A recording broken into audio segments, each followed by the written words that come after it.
पण अध्यक्ष महोदय, एका गरीब अशिक्षित वृद्ध आजीला फसवण्याचं पाप सत्ताधारी पक्षाशी संबंधित असलेली माणसं करणार असतील आणि जर त्याला न्याय आपण देऊ शकत नसाल सभागृहात, तर महाराष्ट्र तुम्हाला माफ करणार नाही. 80 वर्षाच्या त्या आजीची तुम्हाला छाप लागते. कसली हो लाडकी बहीण? ही लाडकी आजी आहे ना तुमची आजी. आजीची 17 एकर जमीन खाल्ली आहे ना. त्या आजीच्या अंत्ययात्रेला पैसे नाहीत ना घराकडे. त्या आजीचा मृत्यू झाला तर तिथे लाकडं आणायला पैसे नाहीत ना. कोण देणार तिला न्याय? कोण आहे ते हरामखोर? उत्तर आहे सरकारकडे. हे सरकारकडे मी उत्तर मागतोय. जे सत्य आहे ते येऊन समोर आम्हाला सांगा. मी फोटो आहेत माझ्याकडे, कैलाश वाघमारेचे सगळे फोटो आहेत. मी उघड करत नाही. तुमच्याकडे असं फोल्ड करून पाठवतो.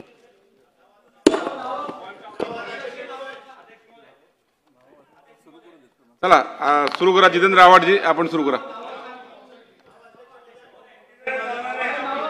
नाही असं नाही घ्या. नाही नाव सांगू. नाही वाचता तसे सांगतो, वाचता नाही. चला आव्हाडजी बोला. अध्यक्ष महोदय, या अधिवेशनाचा शेवटचा आणि महत्त्वाचा प्रस्ताव मांडण्यासाठी मी या ठिकाणी उभा आहे. आपल्या महाराष्ट्राला, देशाला विचारांच्या लढाईची अत्युच्च परंपरा आहे. लढाईमध्ये इथल्या व्यवस्थेविरुद्ध कायम उभे राहणारे यांनी व्यवस्थेशी लढाई केली आणि या देशाला आणि महाराष्ट्राला एका सुमार्गावरती आणून उभं केलं. जेव्हा जेव्हा धर्मसत्ता विरुद्ध राज्यसत्ता लढाई झाली तेव्हा पुरोगामित्वाचा झेंडा खांद्यावर घेत इथल्या धर्मसत्तेविरुद्ध आवाज उठवण्याचं काम इथल्या पुरोगामी नेत्यांनी केलं.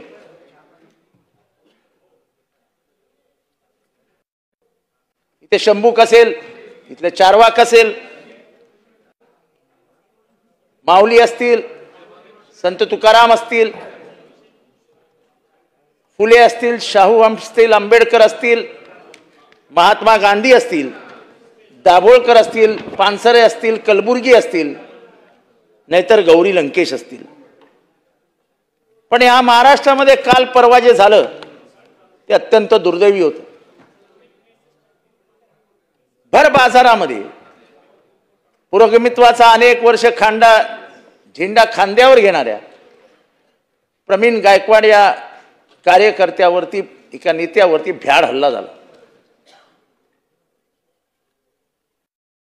सगळं कट कारस्थान रचल्यासारखं दिसतं.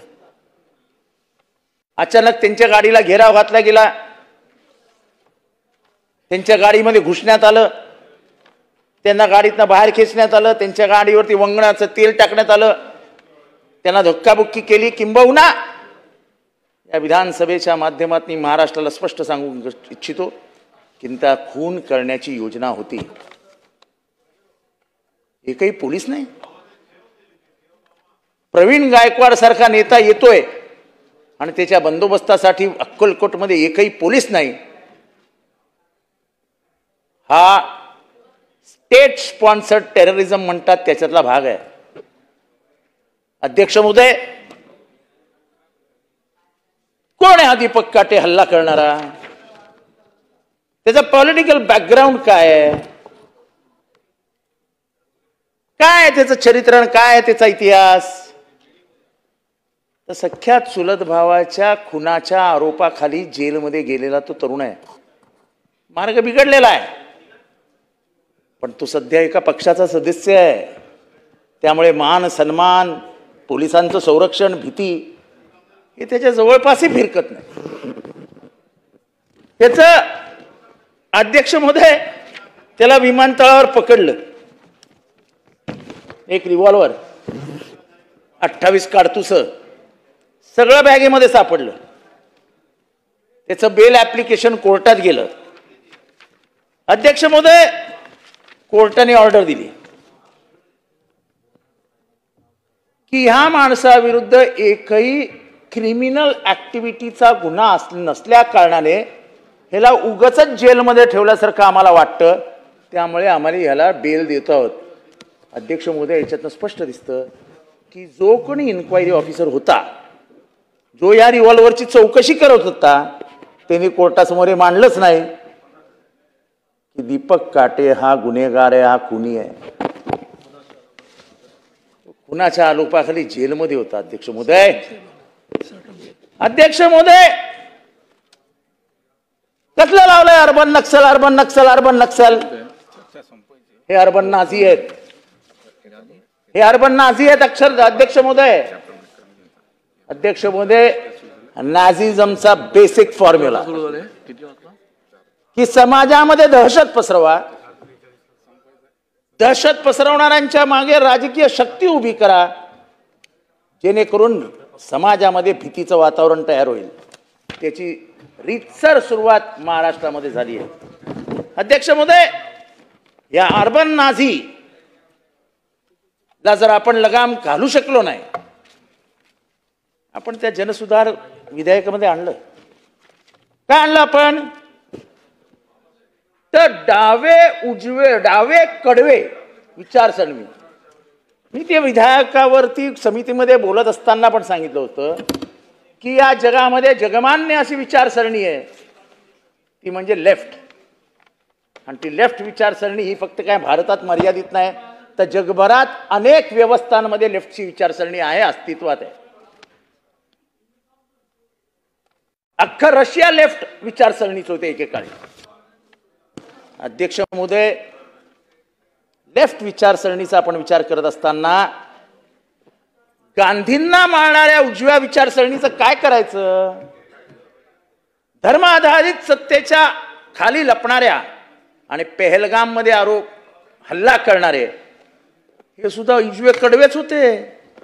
आम्ही संविधानाला मानत नाही असं स्वातंत्र्यानंतर म्हणणारे उजवे कडवेच होते.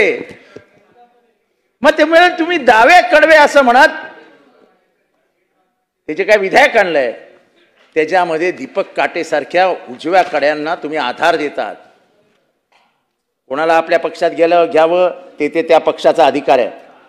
माझी संस्कार आणि नीती याचं भाष्य करणाऱ्या त्या पक्षाला सांगायचं आहे की वेळ अशी नाही हो की तुम्ही दाऊदसाठीही आपल्या पक्षाचे दरवाजे उघडे कराल. करू नका. या देशाने खूप दिलंय तुम्हाला, पण गुंडगिरीला आश्रय देऊन तुम्ही समाज व्यवस्था बिघडवतात. तेवढं जर केलं नाही तर फार बरं होईल. अध्यक्ष महोदय, एका ठाण्यातल्या प्रकरणाकडे हात घालतोय. अध्यक्ष महोदय,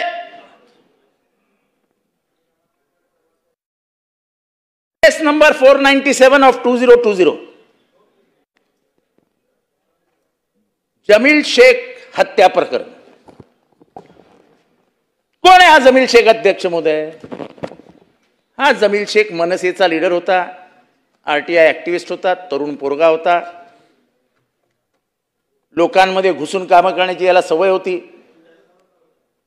त्या विभागात चाललेल्या अनधिकृत बांधकामाविरुद्ध आवाज उचलायचा, तिथल्या स्थानिक नगरसेवकांच्या अनधिकृत कामाबद्दल आवाज उचलायचा. 2014 साली त्याच्यावरती जीवघेणा हल्ला झाला. त्याच्या घराखाली त्याच्या डोळ्यात मिरची टाकण्यात आली आणि मिरची टाकल्यानंतर त्याचे दोन्ही पाय लंगडे करण्यात आले. त्या नवयुवकाने पोलिसांना 164 ची जबानी दिली आणि त्याच्यात त्यांनी एका इसमाचं नाव दिलं. सगळं झालं, पण त्या इसमाला पोलिसांनी चौकशीसाठी सुद्धा बोलवलं नाही. कालांतराने 2020 मध्ये जे मी खटला वाचून दाखवला, जमील शेखची भर बाजारामध्ये दुपारी हत्या करण्यात. तो हत्येचा व्हिडिओ कधी आपण भेटलात तर तुम्हाला दाखवीन. साहेब ज्यांनी गोळी मारली ना, सिंगल शॉट गोळी मारली आहे. म्हणजे अशी एक मोटरसायकल चालली आहे, मागणं एक मोटरसायकल येते, जमील बसलाय, खाटकन त्याच्या हातात अशी रिव्हॉल्वर दिसते, काट मारतो, इथे लागते, जमील पडतो. बाजारातल्या लोकांना पडल्यानंतरही कळलं नाही की जमीलला गोळी लागलेली आहे. किंबहुना जेव्हा पहिल्यांदा माझ्याकडे व्हिडिओ आला तेव्हा जमीलच्या मित्रांना मी फोन केला, अरे उसको कुछ लगा क्या रे? तेव्हा मित्रांनी मला रडत रडत सांगितलं, साहब लगा नहीं, गोली गई है सर में. गोळी मारून आरोपी फरार झाले. अध्यक्ष महोदय, याच्यात काही अधिकाऱ्यांचं कौतुक करावं लागेल की त्यांनी या प्रकरणाचा व्यवस्थित छडा लावला आणि थोड्याच दिवसात एक सोनू नावाचा पोरगा ज्यांनी गोळी मारली होती, इरफान सोनू शेख, याला अटक केली. 23/11/2020 ला ही अटक झाली. ही अटक झाल्या झाल्या एसटीएफनी जी पहिली जबानी घेतली, पहिली त्याच्याकडनं माहिती घेतली, इरफानने एसटीएफ यूपीला सांगितलं की हा खून करायला मला ओसामा आणि ज्याने आधीनं जी ह्याच्यावर हल्ला केला होता जमीलवा, त्या इस्माचंच नाव घेतलं आणि सांगितलं ह्या आकानी आम्हाला खून करायला सांगितलंय. हे आका प्रकरण संपत नाही बरं का 10 साल आहे, हे आका प्रकरण चालू आहे, मी अजून येणार आहे आकांवरती. हा जायला पहिला पुरावा. इरफानला आणण्यात आलं. आता एसटीएफ तर काय मॅनेज होत नाही, एसटीएफनी प्रेस रिलीज काढून टाकली. इरफानने आल्यावरती 164 खाली जबानी दिली कोर्टासमोर जाऊन की हे काम आम्हाला त्याच आकानी करायला लावलंय. त्या आकाचं नाव घेऊन जबानी झाली, 164 निवेदन झालं, कोर्टासमोर सांगण्यात आलं. अध्यक्ष महोदय, त्याच्यानंतर ही सुपारी अजून दोघांना देण्यात आली होती. त्यांचं नाव बैद्यनाथ आणि देवीलाल. त्या दोघांनी सांगितलं, साहेब आधी या, ही गोळी मारण्याच्या आधी, की आम्हाला ही ओसामानी सुपारी दिली होती, आम्ही जमीलच्या घराची रेकी केली होती, पण त्याच्या घरासमोर सीसीटीव्ही कॅमेरे असल्यामुळे आम्ही 3 दिवस एरियात राहिलो, पण आमची गोळी मारण्याची हिंमत झाली नाही. पुढे जाऊन ते सांगतात की हा काम आम्हाला त्याच आकानी करायला लावलं होतं, पण त्यांनी सुपारी वाजवली नाही, कॅमेरे होते म्हणून निघून गेले. सुपारी फिरली, ओसामानी ती सुपारी इरफान नावाच्या शार्प शूटरला दिली आणि इरफानने येऊन गेम वाजवला. त्यानंतर पैशावरनं अडचणी निर्माण झाल्या. ओसामाला कबूल केलेले पैसे मिळाले नाही.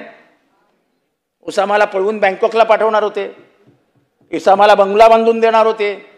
ते काहीच न झाल्यामुळे ओसामाने व्हिडिओ पाठवला आणि ओसामाने त्यात सांगितलं की आका आणि आकाचा छोटा आका या दोघांनी आम्हाला एक काम दिलं होतं आणि मी काम केलं आणि माझ्याशी खोटं बोलले. मला शब्द दिला होता बँकॉकला पाठवण्याचा, मला शब्द दिला होता घर बांधून देण्याचा, तो कुठलाही पूर्ण केलेला नाही. उद्या जर माझा एन्काउंटर झाला, उद्या जर माझा येता जाता कुठे माझा मृत्यू झाला, तर ह्याला जबाबदार हा आका आणि छोटा आका आहे. सुधीर चव्हाण नावाचा एक प्रत्यक्ष साक्षीदार, त्यांनीही 164चं स्टेटमेंट दिलं. त्यांनीही सांगितलं, आकाचं नाव घेतलं, आकाच्या भावाचं नाव घेतलं. 16 पैकी 6 जणांनी 164चं स्टेटमेंट दिलं, आकाचं नाव दिलं, आकाच्या भावाचं नाव दिलं. एवढंच नाही अध्यक्ष महोदय, मृत्यू झाल्यानंतर, त्याची हत्या झाल्यानंतर जमीलची बायको स्थानिक आमदारांना घेऊन, स्थानिक आमदारांना, आपल्या लक्षात आलं स्थानिक आमदार कोण असतील, संजय केळकर साहेब यांच्या मदतीने देवेंद्र फडणवीस साहेबांपर्यंत पोहोचले. तेव्हा देवेंद्र फडणवीस साहेब हे विरोधी पक्षात होते.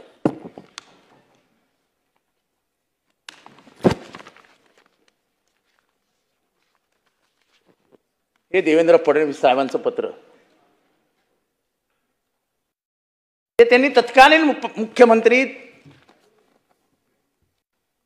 उद्धव ठाकरेंच्या नावाने लिहिलेलं की याची तुम्ही स्वतः लक्ष घाला, चौकशी पूर्ण करा. आणि त्यांनी शब्द दिला होता की मी ज्या दिवशी सत्तेत येईन त्या दिवशी हा गुन्हेगार बेड्या घालून मी आतमध्ये टाकून देईन. अध्यक्ष महोदय, दुःख इथे सुरू होतं. जेव्हा हत्या झाली तेव्हा जमीलची पोरगी 5 वर्षाची होती आणि त्याची मोठी पोरगी 7 वर्षाची होती. आता पोरगी 10वी झाली, 90% मिळाले, फी भरायला घरात पैसे नाहीत. जमीलची दुसरी लहान पोरगी आता 9वीत आली, ट्युशनला पैसे नाहीत.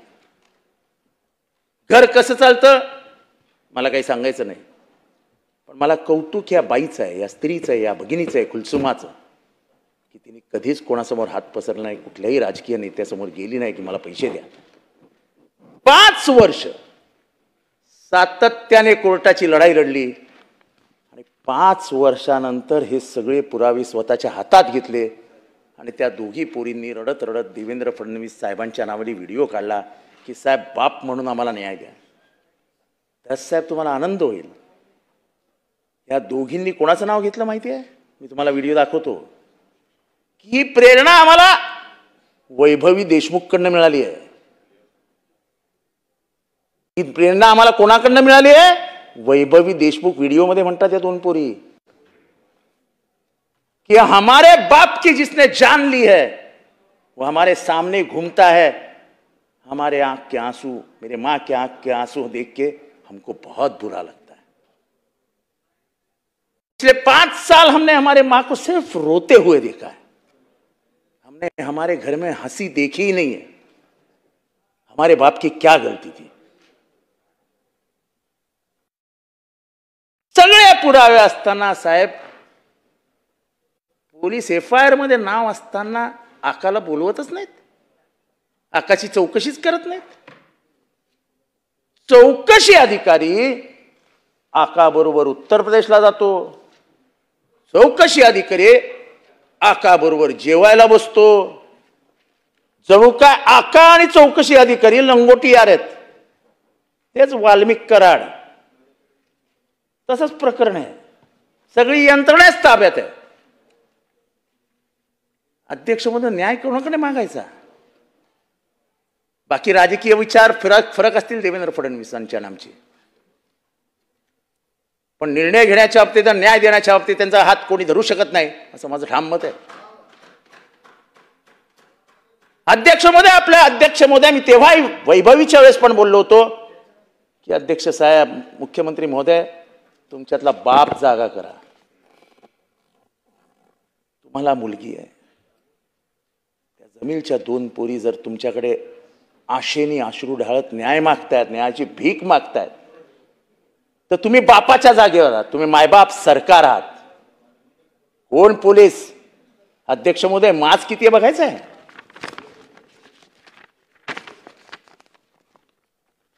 तो चांगला अधिकारी चौकशी करत होता. साहेब, चांगला अधिकारी चौकशी करत होता.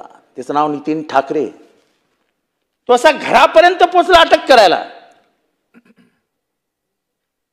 आणि त्याला फोन सुरू झाले.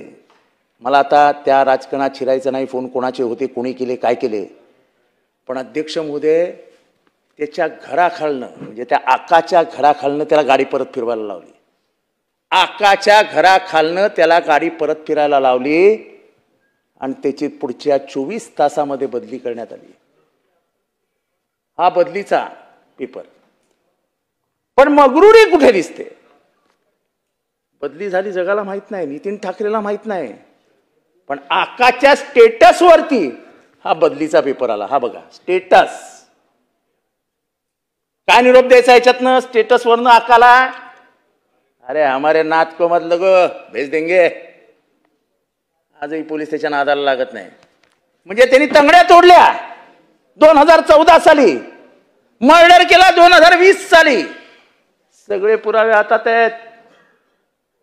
कुठल्या महाराष्ट्रात राहतोय आपण दस साहेब? न्याय मिळणार की नाही? का सभागृहात फक्त मी आरडाओरड करायची? हे सगळे पुरावे, सगळे 164, हे सगळं मी आपल्याकडे पाठवते अध्यक्ष महोदय. आपण द्या, कोणाला द्यायचंय ते आहे. पण माझी आपल्याला विनंती आहे, मला ही एकच मुलगी आहे, मला माझ्या अंदाजाने तुम्हाला पण एक मुलगी आहे. ते अनेक जणांना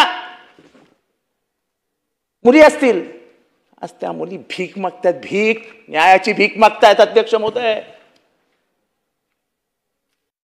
त्या बायकोच्या घरी मी गेलो होतो, पोरगी 90% पास घेऊन पास झाल्यावर, म्हणजे त्याच्या घरी खिशातनं पैसे काढले. म्हटलं रकम, म्हणाले तुम्हारी भीख नहीं चाहिए हमको, अगर तुम्हारे में दम है, तुमने तो कभी तुम्हारा मुंह नहीं खोला है साहब, मुंह खोलो, हमको देखना है. तुम अगर संतोष देशमुख के बारे में बात कर सकते हैं तो क्या जमील तुम्हारा आदमी नहीं था? शर्मेने माझी मान खाली घातली. जेव्हा त्या पोरींकडे मी बघितलं तेव्हा माझ्यातला बाप जागा झाला की चला आपण काय करतो यार. आणि म्हणून मी आज हे बोलतोय अध्यक्ष महोदय, न्यायाची अपेक्षा आहे, असं करू नका. केवळ राजकीय वरदस्त आहे म्हणून जर या महाराष्ट्रात खून पडणार असतील तर हा महाराष्ट्राचे संस्कार आणि संस्कृती मला कधीही माफ करणार नाही. अध्यक्ष महोदय, काय चालू आहे? जमीलची बायको फिरते न्याय मागत, महादेव मुंडेची बायको फिरते. कोण होता महादेव मुंडे? काय त्याचा गुन्हा? महादेव मुंडे हा छोटा माणूस परळी शहरामध्ये जमिनीचा व्यवसाय करायचा. छोटी जमीन घ्यायची, थोडे दिवस ठेवायची, चांगला भाव आला की विकून टाकायची. छोटा माणूस विचार. एक जमीन घेतली, ती जमीन घेतली त्यांनी काय रकमेला घेतली असेल, पण त्याला भाव मिळाला 1,500 रुपये आणि 12 गुंठ्याची जमीन होती. 12 गुंठे फार मोठी नाही, 12 गुंठे. त्याला फोन आला एक दिवशी, जमीन सोड. तो म्हणाला 1100 रुपये द्या, सोडतो. बरोबर आहे ना दस साहेब? काय चुकीचं नाही ना माझं? जमीन त्याला सांगितलं, ए शाण्या 800 रुपयात पाहिजे. किती रुपयात? म्हणाला हो मला साहेब 800 रुपयात कसं देणार, मला लॉस आहे, मी खड्ड्यात जाईन, माझे पैसे लागलेत. पाहिजे. तो पण नडला. 8 दिवसानंतर खेळ खतम. तहसीलदार कार्यालयाच्या बाजूला महादेव मुंडेची बॉडी सापडली. आता याचा टर्न कुठे आहे? हे सगळं चालू असताना आका, बीड मधला आका आणि बाळा बांगर, हे नाव देतो ऑन रेकॉर्ड, हे दोघं गाडीतनं जात होते आणि आकाला फोन आला. आकानी म्हणजे त्या बाळा बांगरनी ओळखलं ही चर्चा महादेव मुंडे बद्दल चालू आहे. आका म्हणाला फोनवरती, अरे बेटा काळजी करू नको, 2 दिवसात करतो, 2 दिवसात करतो. आणि 2 दिवसात केलं. महादेव मुंडे गायब. ह्याची चर्चा बाळा बांगरनी 2-3 ठिकाणी केली. बाळा बांगरला एसपीनी बोलून घेतलं, ठाकूरनी. अरे बाळा येडा का खुळा तू, म्हणाले तुझं काम व्हायचं याच्यात, ते फोनवर जे तू ऐकलं ते ऐकलंच नाही असं सांग. 2 दिवसांनी बाळाला कोणी बोलून घेतलं? आकानी. आणि आकानी एका पिशवीमध्ये एक मासाचा तुकडा आणि रक्त, साकळलेलं रक्त दाखवलं. म्हणाले महादेव मुंडेची विकेट काढली. अध्यक्ष महोदय, हे सगळं बाळानी जाऊन तेव्हाच्या एसपी ठाकूरला सांगितलं, साहेब असं असं झालंय. हे सगळं घडताना त्या बाळावरती 7 केसेस पकडल्या आणि बाळा पळाला. हे मी का सांगतोय अध्यक्ष महोदय? काल आसावरीनी म्हणजे तिची पत्नी, त्याची पत्नी महादेवची ज्ञानेश्वरी, हिने विषप्राशन केलं.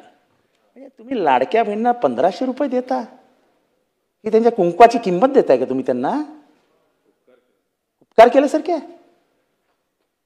त्या कुंकवासाठी रडतात तुमच्याकडे, भीक मागतायत, बांगड्या फुटल्यात, पण तुम्ही त्यांना न्याय देऊ शकत नाही. कारण का तुम्हाला प्रत्येक जिल्ह्यातला आका प्रोटेक्ट करायचा. आका का तुमचे आर्थिक हितसंबंध त्या आकाशी जोडलेले आहेत.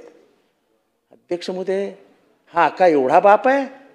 आसावरींनी काल नाव घेतलंय, त्या ज्ञानेश्वरींनी काल नाव घेतलंय, का अजून पोलीस कारवाई करत नाहीत? महादेव मुंडेला न्याय कधी मिळणार? त्याच्याही घरी तीच परिस्थिती आहे. आम्ही त्याच्या घरी गेलो होतो. ती बिचारी बाई, मला माहित नाही भगिनी आमची, अध्यक्ष महोदय मी तुम्हाला सांगतो, अशी झाली हो बिचारी, अशी हाडाची काढं झाली आहेत विचार करून करून, रडून रडून रडून. तिचा भाऊ मला खाली येऊन सांगत होता, साहेब काहीतरी करावं, तिला खायला लाव. साहेब ती जेवतच नाही. म्हणजे झाले 2 वर्ष, पण 2 वर्षानुसार सुद्धा ती न्यायासाठी लढत असेल, ती कुलसुमा न्यायासाठी लढत असेल, तर ह्या खरा जिजाऊच्या लेकी आहेत, ज्या व्यवस्थेविरुद्ध उभा राहत आहेत, व्यवस्थेला आव्हान देत आहेत, आणि तुम्हा सगळ्यांसमोर प्रश्न विचारतायत की माझ्या कुंकवाला तुम्ही न्याय देणार की नाही? माझ्या फुटलेल्या बांगड्या ह्या तुम्हाला दिसत नाही का? माझा सरकारला प्रश्न आहे. ज्ञानेश्वरीला न्याय कधी देणार ते एकदा सभागृहात सांगा.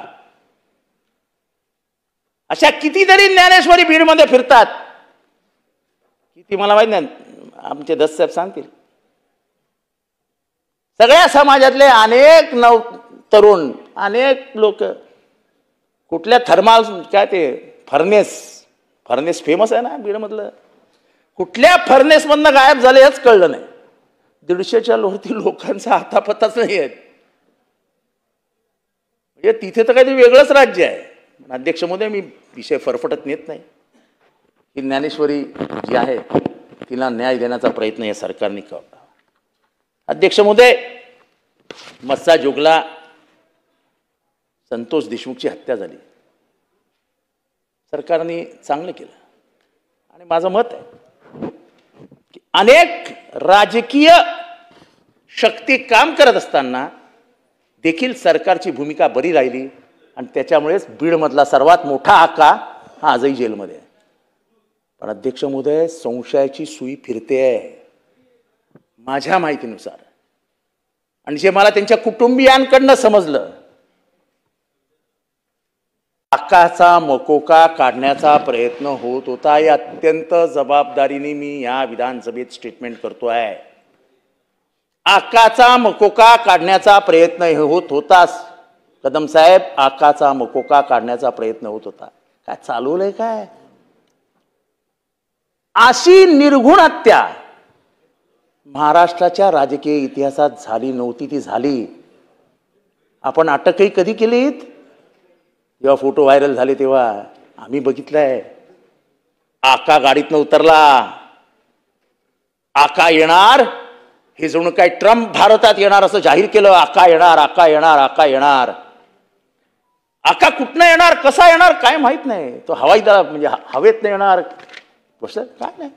एक गाडी आली, त्या गाडीला पोलीस बंदोबस्त ना, त्या गाडीवरती काय, आणि त्याच्या मागनं 400-500 गाड्या. अरे गुन्हेगार आहे ना तो, आरोपी आहे ना तो. तुम्हाला माहित नाही तो कुठनं येणार होता? त्याला रस्त्यात का नाही पकडलं? जसं नाशिकचं प्रकरण ना, ते हनी ट्रॅप आणि व्हिडिओ, असे अनेक व्हिडिओ आकाकडे आहेत आणि अनेक जणांचे आहेत. अजूनही ते चित्र विकू शकत नाही. म्हणजे ते जे ठेवतं, आका गाडीतनं उतरतो, आका उतरतो आणि एकटा असा पोलीस स्टेशनमध्ये चालत जातो. अरे काय, कोण आहे तो? पण दिसला महाराष्ट्राला. हतबल झालेले पोलीस व्यवस्था ही तेव्हा महाराष्ट्राला केली की महाराष्ट्रामध्ये पोलिसांची हतबलता किती आहे. अध्यक्ष महोदय, हे प्रकरण गंभीर आहे. अध्यक्ष महोदय, आपल्याला आठवत असेल, सोमनाथ सूर्यवंशीची केस मी इथे लावून धरली होती. मी सांगत होतो की सोमनाथ सूर्यवंशीची हत्याच झाली. त्याचा पोस्टमार्टम रिपोर्ट हा बरंच काही सांगून जातो, कारण का पोस्टमार्टम रिपोर्टमध्ये दिलं होतं की death due to fatal injuries, shock. इथे सरकारतर्फे सांगण्यात आलं की त्याला श्वासोश्वासाचा त्रास होता. श्वासोश्वासाचा त्रास असताना तो जिवंत कसा राहिला? तो मेला कुठे? तो किती वाजता मेला? काही सरकार सांगायला तयार नाही. आणि आम्ही इथे एखादा आमदार जेव्हा बोलतो तो सत्य बोलतो असं मानलं जातं. हा कायदा आहे, प्रथा आणि परंपरेमध्ये हा कायदा आहे. नाही, सरकार काहीतरी लपवत होतं. कारण का सोमनाथ सूर्यवंशी ज्या जातीचा आहे त्या जातीला आपण मानतच नाही. जात व्यवस्थेमध्ये अतिशय छोटी जात, समाजही बरोबर नाही, समाजाची मतही नाहीत की सरकारने त्याचा विचार करावा. अरे हटाव. कोणातरी वाचवण्याच्या नादामध्ये सोमनाथ सूर्यवंशीला ढकलून दिला. मेला तर मेला, जाऊ दे. पण त्या आईचे शाप लागले, त्या आईचे शाप लागले. एकुलता एक मुलगा, मी एकुलता नाही, 2 भाऊ, पण भांडी घासणाऱ्या बाईने आपल्या पोराला LLB पर्यंत नेला होता. आणि मी सांगतो अध्यक्ष महोदय, मी कोविडमध्ये सिरियस होतो. माझा आणि सोमनाथ सूर्यवंशीचा काही संबंध नाही आहे. आम्ही कधी एकमेकांना भेटलोही नाही आहे. पण मी जेव्हा कोविडमध्ये सिरियस होते तेव्हा त्याची फेसबुकची पोस्ट होती. जेव्हा माझ्या मृत्यूबद्दलच्या अफवा चालत होत्या तेव्हा त्यांनी फेसबुक टाकली होती की मृत्यूला धक्का देऊन हा लढवय्या जितेंद्र आव्हाड परत येईल, कारण का तो समाजासाठी लढण्यासाठीच पैदा झाला. ही सोमनाथची 2022ची पोस्ट होती. म्हणून मी त्यासाठी लढत होतो. आणि आज मला आनंद आहे की तुम्ही सगळे प्रयत्न केलेत. सोमनाथचा मृत्यू खोटेपणा करण्याचा तुम्ही सगळे प्रयत्न केले, पण अखेरीस संभाजीनगरच्या हायकोर्टाने सांगितलं की हा खूनच आहे आणि पोलिसांवर गुन्हे दाखल करा. प्रश्न हा आहे की तुम्ही महाराष्ट्राची दिशाभूल केलीत, महाराष्ट्राचा न्यायाला फाशी दिलीत. सरकारकडनं जी अपेक्षा असते लहान लहान समाजाची आईची, त्या अपेक्षा भंग करून टाकला. काय ते त्या आईचं दूध, काय त्या आईचं हृदय तुटत असेल हो सकाळी उठल्यानंतर. तुम्ही अख्ख्या महाराष्ट्राला फसवलं, तो अख्ख्या महाराष्ट्राला. त्याचं प्रोजेक्शन करून टाकलं की गुंड होता. पोलिसांनी काहीच केलं नाही. मी ती आईला विचारलं होतं, आई त्याला काय श्वासोश्वासाचा त्रास होता? मला कसला हो धडधाकट होता, काहीच त्रास नाही आमच्या पोराला. बरोबर नाही. अध्यक्ष महोदय, त्या पोलिसांना अटक नाही झाली काय झालं ही माहिती महाराष्ट्राला कळलीच पाहिजे. अध्यक्ष महोदय, महिला सुरक्षितता हा एक मोठा विषय आजकाल चर्चेत आहे. अध्यक्ष महोदय, इथे खूप चर्चा झाली. शहापूरमध्ये शाळेमध्ये पोरींना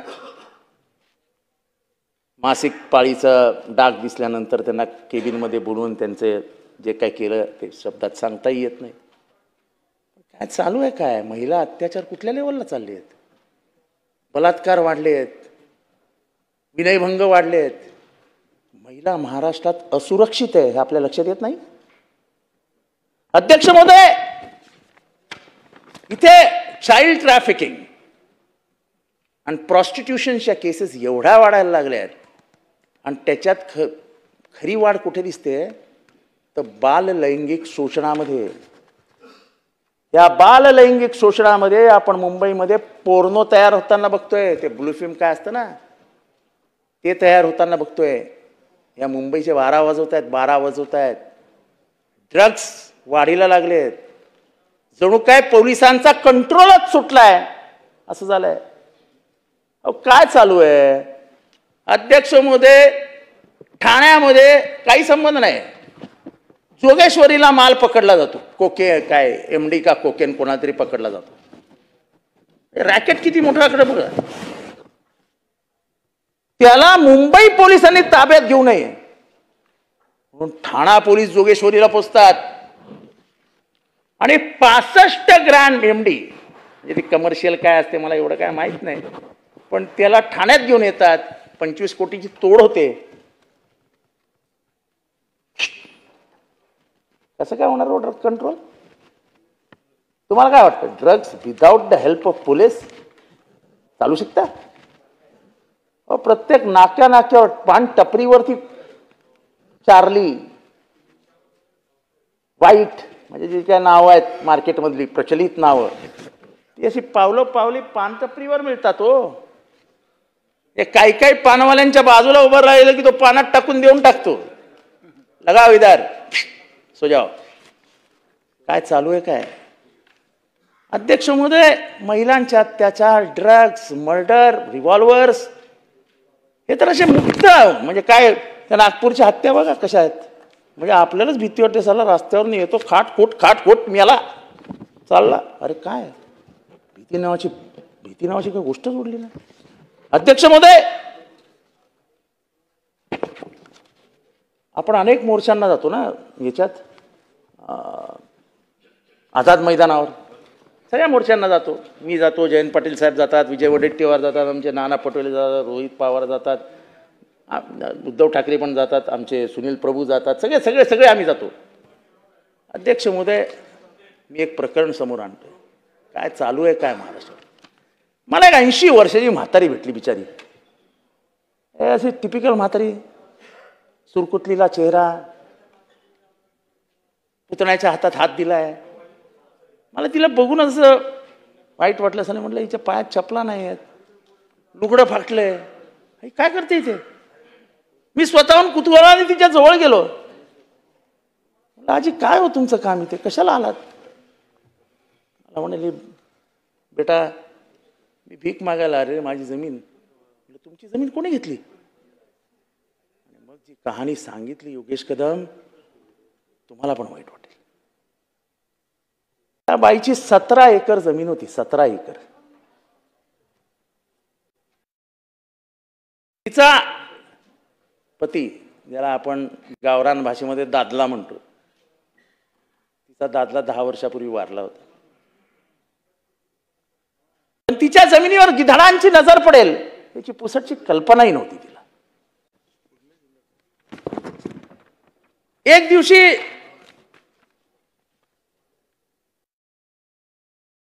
म्हणजे 4/4/25 तिला फसवून तुला पैसे देतो काहीतरी पेन्शनचे वगैरे असं सांगितलं आणि घेऊन गेले. कोणतरी किरण पडळकर वगैरे असे काहीतरी आहे ते, आणि घेतले की 17 एकर वरती आजीचे अंगठे. 17 एकरचा दस्त तयार झाला. आजीला कळलंच नाही काय झालं. 1 महिन्यानंतर नातेवाईकांना कळलं की आपली जमीन गेली. नातेवाईकांनी धावपळ सुरू. अध्यक्ष महोदय, जेव्हा गावभर बोंबाबोंब सुरू झाली तेव्हा कैलास वाघमारे या माणसाने आजीच्या पेटीएम मध्ये 5 लाख रुपये टाकले. काय टाकण्याची गरज आहे? तुम्ही चुकलेला नाहीत ना, कशाला टाकायचे? असे चोरी करणारे पुरावे तयार करून ठेवून देतात. अध्यक्ष महोदय, हा कोण आहे कैलास वाघमारे माहिती घ्या. योगेश कदम, तुम्ही इथे गृह खात्यातर्फे बसलेले आहात, घेऊन घ्या कैलास वाघमारे. लगेच फोन करा सांगलीच्या एसपीला. आणि कोण आहे हा कैलास वाघमारे, हा कुठे काम करतो याची माहिती घ्या. फार काय लांब नाही, लगेच सगळं उघड होईल. पण अध्यक्ष महोदय, एका गरीब अशिक्षित वृद्ध आजीला फसवण्याचं पाप सत्ताधारी पक्षाशी संबंधित असल्याने माणसं करणार असतील, आणि जर त्याला न्याय आपण देऊ शकत नसाल सभागृहात, तर महाराष्ट्र तुम्हाला माफ करणार नाही. 80 वर्षाच्या त्या आजीची तुम्हाला छाप लागते. कसली हो लाडकी बहीण? ही लाडकी आजी आहे ना तुमची आजी. आजीची 17 एकर जमीन खाल्ली आहे ना. त्या आजीच्या अंत्ययात्रेला पैसे नाहीत ना घराकडे. त्या आजीचा मृत्यू झाला तर तिथे लाकडं आणायला पैसे नाहीत ना. कोण देणार तिला न्याय? कोण आहे ते हरामखोर? उत्तर आहे सरकारकडे. हे सरकारकडे मी उत्तर मागतोय. जे सत्य आहे ते येऊन समोर आम्हाला सांगा. मी फोटो आहेत माझ्याकडे, कैलाश वाघमारेचे सगळे फोटो आहेत, मी उघड करत नाही. तुमच्याकडे असं फोल्ड करून पाठवतो, जरा घेऊन जा आणि साहेबांना द्या डायरेक्ट अध्यक्षांकडनं. आम्ही त्याची बोलतो ना, सोमनाथ सूर्यवंशी, राबोडीतला आका, बीडमधला आका, आम्ही हवेतनं नाही आणत. मी माहिती गोळा करतो, आम्ही शेवटच्या माणसापर्यंत जातो, माहिती घेतो आणि मग इथे हक्काने बोलतो. मी चॅलेंज देतो सरकारला, चॅलेंज, ओपन चॅलेंज, की मी जे आता आरोप केलाय त्याच्यातला 1% खोटा आहे तर दाखवा. मी उद्या आजीला घेऊन येतो, मी उद्या जमीलच्या 2 पोरींना घेऊन येतो, मी उद्या ज्ञानेश्वरी मुंडेला घेऊन येतो आणि तुमच्या लाडक्या बहिणी तुमच्या समोर ठेवतो.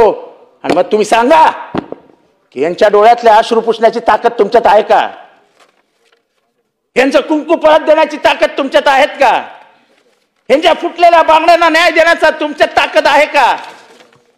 नसेल ताकद तर नाही सांगा. की काही सत्तेच्या दलालांपुढे आम्ही हतबल झालो.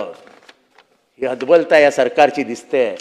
आम्हाला कळतंय पॉलिटिकल कंपल्शन्स आहेत, पण पॉलिटिकल कंपल्शन्स मध्ये जमीन बळकावणं, मर्डर करणं हे मान्य आहे तुम्हाला? अध्यक्ष महोदय, हे ठाण्यामधल्या साधना हिंदी विद्यालयामध्ये म्हणजे महिला अत्याचार, रंजू सिंग नावाची सहाय्यक शिक्षिका ही सन 2023 ते एप्रिल 2025 पर्यंत कार्यरत होती. शाळेचे संस्थापक श्री रमेशचंद्र मिश्रा यांनी शाळेत कायमस्वरूपी करण्याचे आश्वासन दिले होते. त्या बदल्यात त्यांच्याकडनं लाखो रुपये उकळले होते.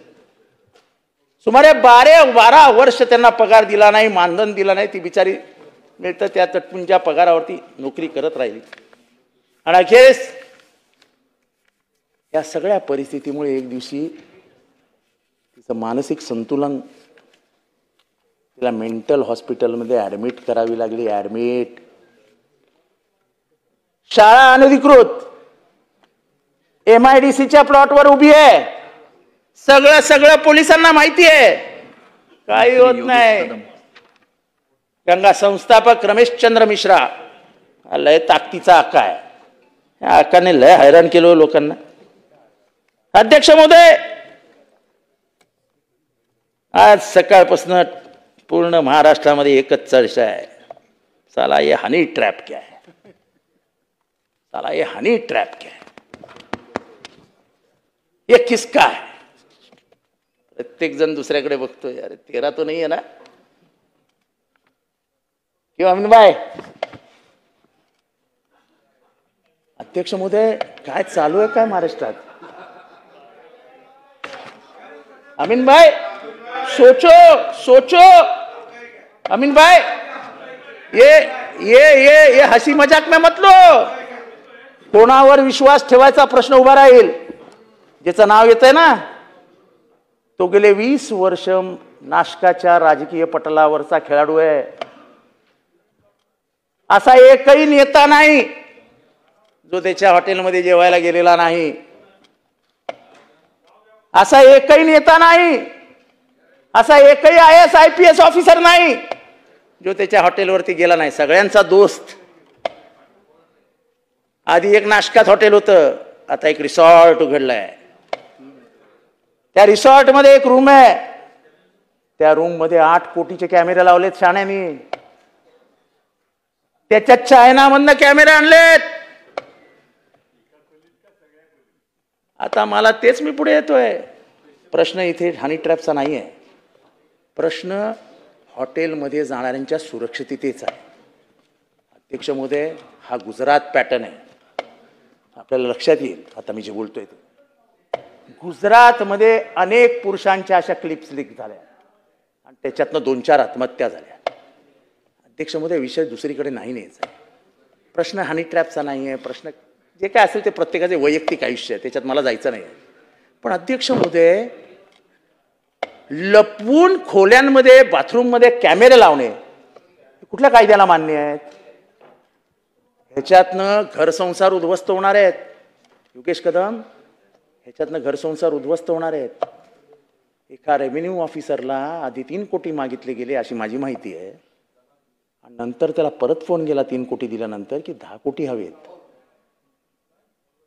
आणि असं म्हणतात, मला माहित नाही, माझी काय हे नाही, पण हे 100% माहिती आहे की त्या हॉटेलमध्ये हे झालं. ज्या माणसाचं याच्यात मालक म्हणून नाव आहे त्याचं नाव मला घ्यायचं नाही आहे, पण असं एकही राजकीय पुढारी नाही आहे जो नाशिकला गेला आणि तू त्याला ओळखत नाही. नाही, तू गेलाच नाहीस, बिचारा आहेस तू नाशिकला जात नाहीस. प्रत्येक जण आता मी पण नाही ओळखत, पण मी त्याला अगदी व्यवस्थित ओळखतो. मी त्याला एकदम व्यवस्थित ओळखतो, आणि पहिल्यापासून तो ही चमचेगिरी करत फिरायचा. प्रश्न त्याचा नाही अध्यक्ष महोदय, पण पोलिसांनी हे कुठेतरी बंधन केलं पाहिजे. जाऊ द्या, नाव घेतल्यानंतर मी नाव घेतलं तर डिपार्टमेंटमध्ये सगळीकडे जसा ठाप अर्थक्वेक येईल. जाऊ द्या, सोडून द्या ना. प्रश्न आम्हाला एवढाच विचारायचा आहे आणि सरकारला आम्हाला एवढंच सांगायचं आहे, हे बंद करा. हा जो कोण हलकट आहे ना, जो हे धंदे करतोय, मैत्रीचं नातं दाखवतो, हॉटेलमध्ये बोलवतो, 5 स्टार सगळ्या सोयी करून देतो, स्पा मसाज वगैरे सगळं करून देतो, आणि नंतर 1 वर्षाने दाखवतो हे घ्या. अध्यक्ष नाही, त्यांना जाऊन योगेश कदमना जाऊन भेटून सांगणार आहे कोण येतो. त्यांना पण माहिती आहे, त्यांनी सकाळी उत्तर दिलं ना, चौकशी करतो, कॉम्प्रोमाइज झालंय. ते कॉम्प्रोमाइज कोणामध्ये झालं?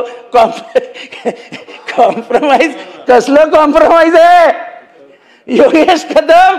कसलं कॉम्प्रोमाइज झालं? किती वर झालं? कितना रोकड़ा दिया, किसको दिया?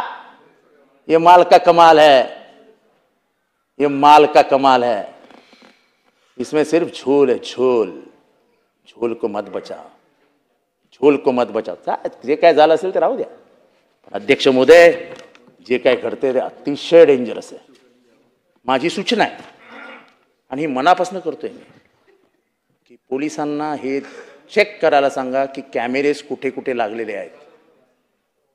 अनेक हॉटेलमध्ये अशा अनेक फिल्म्स काढल्या जातात. असं आहे की यंगस्टर्स असतात, मला ते बोलायचं नाही, परत याच्यावरून एक नवीन कॉन्ट्रोवर्सी तयार होईल. पण आपल्याला नवतरुणांचे, हॉटेलमध्ये जाणाऱ्या सगळ्यांचे आयुष्य सुरक्षित ठेवावे लागतील, ही आपली जबाबदारी आहे. अनेक फॉरेनर्स येतात, अनेक जण नाशिकला जातात. पुण्यनगरी नाशिक, गोदावरीच्या नावाने ओळखणारी जाणारी नाशिक, पंचवटीच्या नावाने ओळखली जाणारी नाशिक, काळारामाच्या मंदिराच्या नावाने ओळखली जाणारी नाशिक, राम मंदिराच्या नावाने ओळखली जाणारी नाशिक, रामाच्या स्पर्शाने पुनीत झालेली, पावन झालेलं नाशिक आज बदनाम कशामुळे होत आहे? तर बेफिल्म काढल्या गेल्यात म्हणून, हनी ट्रॅपमुळे नाही हो. नाशिक फार मोठी पुण्यनगरी आहे. तुमचा माझा कुंभमेळा तिथेच भरतो 12 वर्षानंतर. योगेश कदम साहेब, तुम्ही प्रतिनिधित्व करता, तुम्ही आज हाऊसमध्ये बसले आहात होम म्हणून. बघा, हे लक्षात घाला. हा, कुंभाच्या आधी हा मेळा स्वच्छ करून घ्या. कुंभमेळ्याची स्वच्छता नंतर करा, हा कुंभ स्वच्छ करून घ्या. अध्यक्ष महोदय,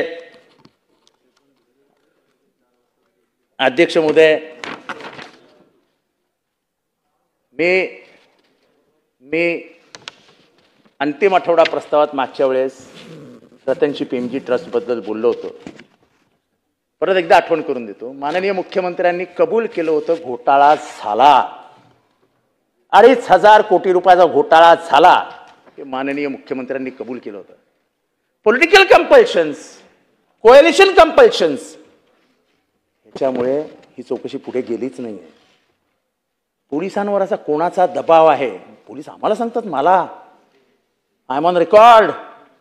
अरे जितेंद्रजी, समजून घ्या ना, फोन येत आहेत. अरे कोणाचे फोन येत आहेत? 2,500 कोटी रुपयाचा जमीन घोटाळा होता, आणि कोण दाबण्याचा प्रयत्न करतोय? आम्ही सोडणार आहोत? आम्ही वाटेकरी नाही आहे. वाटेकरी कोण आहे? रेव्हेन्यू मधले ऑफिसर वाटेकरी आहेत, TILR वाटेकरी आहेत, TMCचे अधिकारी वाटेकरी आहेत. अध्यक्ष महोदय, ज्या एनबीएफसीच्या बँकेमध्ये 1.5 लाख रुपये नाही, 1.5 लाख, ती एनबीएफसी 125 कोटी रुपयाची गॅरंटी देते. अरे it is a fit case of money laundering. 1000 कोटी रुपयाची जिमान 100 कोटी रुपयामध्ये विकली जाण्याची संभावना दिसते. हायकोर्ट म्हणते कॅन्सल. पैसे आलेत गेलेत, फक्त ते कॅश मध्ये गेलेत, चौकशी करा. It is a fit case of money laundering. हाच रतनशी प्रेमजी ट्रस्टच्या मालकावरती आजही 5 FIR आहेत. 5 FIR. अशाच ट्रस्टच्या जमिनी तो अशाच विकत असतो. वशीला लय दान गाय हो योगेश कदम साहेब. 5 FIR असून देखील आजपर्यंत एकदाही पोलीस स्टेशननी बोलून बसवला नाही.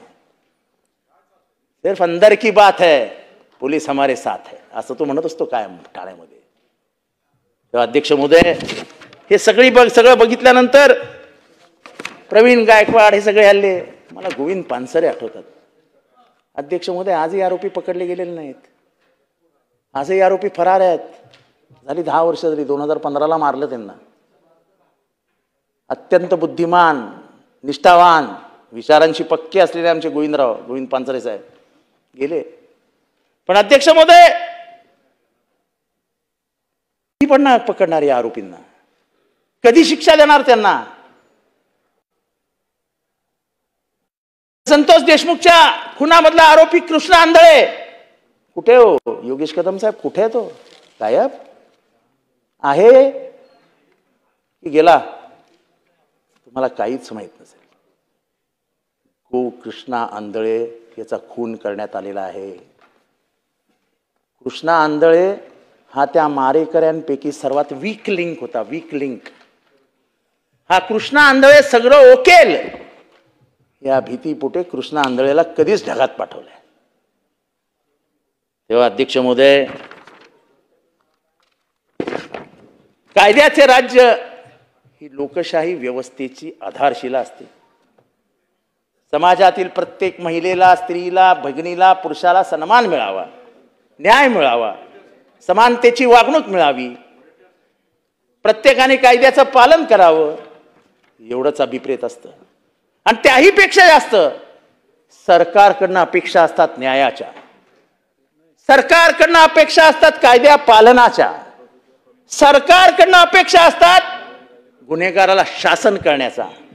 जर सरकारच गुन्हेगारांना पाठीशी घालायला लागलं, जर ज्ञानेश्वरीला आजही भीक मागावी लागत असेल, जर कुलसुमाला आजही न्यायासाठी भीक मागावी लागत असेल, तर मग सरकार काय करतंय? अरे ते मायबाप आहे की स्वातंत्र्य बाप हा राज्य व्यवस्थेमध्ये घुसलाय? एवढंच मला विचारायचं आहे. आम्हाला न्याय हवा आहे. कोसळलेली राज्य व्यवस्था महाराष्ट्राने बघितलेली नाही आहे. तुम्ही या महाराष्ट्रामध्ये बंडाचा आवाज थंड करणार असेल तर महाराष्ट्र हा षंडांचा नाही, एवढा लक्षात ठेवा. शेवटी विद्रोह जन्माला कुठे आला तर तुकारामाने महाराष्ट्रात घातला, हे लक्षात ठेवा. आमची लढाई तुकारामाच्या बाजूने, नथुरामाच्या विरोधात आहे, एवढं लक्षात ठेवा. कायम आम्ही लढत राहू. तुम्ही गोळ्या मारण्याचा प्रयत्न केला. काल मला गेटवरती शिव्या घालण्यात आल्या. देऊन टाका ना या राज्य शासनाच्या अध्यक्ष महोदय, तुम्ही परवानगी देऊन टाका शिवांना पार्लमेंटरी लँग्वेज म्हणून. काय चालू आहे काय? मी आता ट्विट केलंय अध्यक्ष महोदय. एक आई बहिणीवरनं मला शिव्या आल्या आहेत. आई बहिणीवरनं मारून टाकू असं पत्र मेसेज आलाय. मारून टाकू. मी उघडपणाने सांगतोय, 6 टर्मचा आमदार आहे मी. माझ्या मोबाईलवर मेसेज येतो, मारून टाकीन.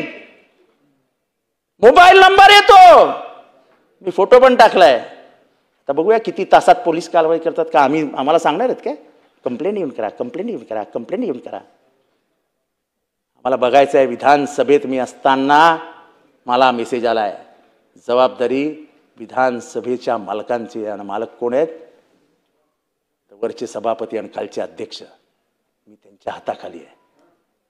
माझा जीव वाचवणं, माझ्या प्राणाची रक्षा करणं, माझा सन्मान करणं, माझी प्रतिष्ठा राखणं, या सभागृहाची प्रतिष्ठा ही माझ्याशी जोडली गेलेली आहे.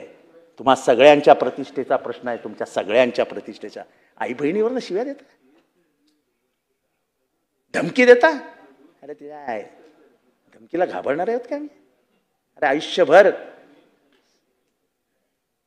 कफन बांधूनच फिरतो साहेब, धमकी कोणाच्या बापाची ऐकणार नाही. आम्ही गांधींचे पाठीराखे आहोत, गांधींचे. मरते दम तक जो विचारधारा से चले हैं उसी विचारधारा पे चलेंगे, शरणागती नहीं पत्करेंगे. तेव्हा एवढंच बोलतो, न्यायाची अपेक्षा करतो. बोलू दिल्याबद्दल आणि शांतपणाने बोलू दिल्याबद्दल माननीय अध्यक्षांचे आभार मानतो. जय हिंद, जय महाराष्ट्र.